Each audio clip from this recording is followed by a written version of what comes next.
Joining us now, former Secretary of Defense and former CIA Director Leon Panetta. So, given what we know about Trump's circle of advisors, the culture he's created in this administration, and we know he doesn't particularly like getting bad news, do you think there is a real danger he could be getting a less than full picture of what's happening? Well, I think there is a legitimate concern here about just exactly what's happening with regards to the ability of our forces to be well positioned in terms of weapons so that they can confront not just Iran, but other threats throughout the world. There's no question here. There's no question that our weapons have been depleted. We've had 15,000 targets that have been hit. Tomahawks have been used and used up. We've had Patriots used, other missiles used, other weaponry that's been used. After all, we have a good chunk of our military located in Iran. And so I think there is a depletion problem here.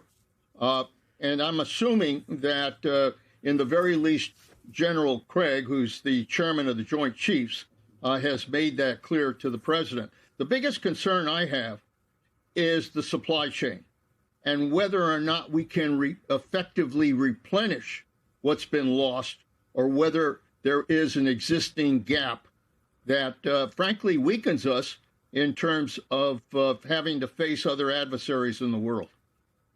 Well, tomorrow, Pete Hegseth is going to be on Capitol Hill. As I mentioned, it's the first of 2 days of testimony, the first on the House side, the second will be on the Senate side. What would you want to ask him if you had him under oath? I think the fundamental question is just exactly how many weapons have been used in Iran and used up. How many Tomahawks do we have? How many missiles do we have? How many Patriots do we have? What are our other weapons in terms of the fighter planes and the bombs that those fighter planes have had to carry? In other words, get an accurate assessment of what has been used up in fighting almost 9 weeks of war. What's been used up? And what is being done to make sure that we replenish those weapons so that we are not viewed as vulnerable in the world? Those are the two key questions that need to be asked. And in spite of the fact that the president keeps saying that the Iranian military has been decimated, they've managed to hang in there, right, and cause international disruptions, certainly economic repercussions around the globe. And Iran, I should say, was already struggling under sanctions. But according to the government, 1 million jobs have been lost directly because of the war. The ripple effect threatens 10 to 12 million more, about half of the country's labor force. And listen to some of these inflation numbers for Iranians. Chicken is up 75% in just 1 month. Beef and lamb up 68%. A lot of dairy products up by half. And yet, according to the Associated Press, Iran's leaders still believe Trump will blink first. Is that because they think he doesn't have a plan? Is it because they don't care what's going on with their people? Is it both? What do you make of that? I think both sides right now are struggling. And the reality is that we are in a stalemate.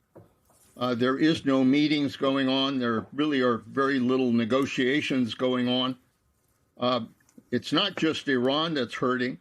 I think the reality is the United States is hurting as well as the rest of the world. The International Monetary Fund made clear that if these oil disruptions continue, that we'll not only have low growth, but there's a good chance we could have a worldwide economic recession. And so there's a lot of economic damage that's occurring here. Both sides would like to take the position of being the victor in this war. But the reality is there is no real winner here. And both sides are, to some extent, boxed in.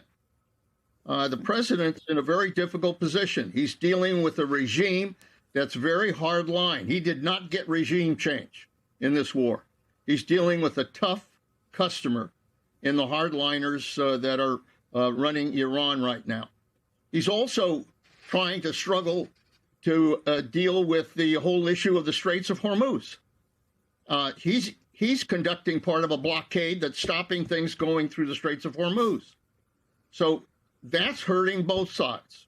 And frankly, that's the first issue that ought to be dealt with, is both sides ought to agree to a plan as to how to open up the Straits of Hormuz. That would at least provide some relief here and allow the parties to focus on the other issues, the issues of nuclear enrichment, missiles, drones. Those are all issues that remain to be looked at and negotiated on. And so I'm just afraid that both sides have boxed themselves in and that there is no will here to kind of break the ice and agree to at least the solution on the Straits of Hormuz that might then allow further negotiations on the other key issues. That's a problem. Leon Panetta, it's always great to have you on the program. Thank you.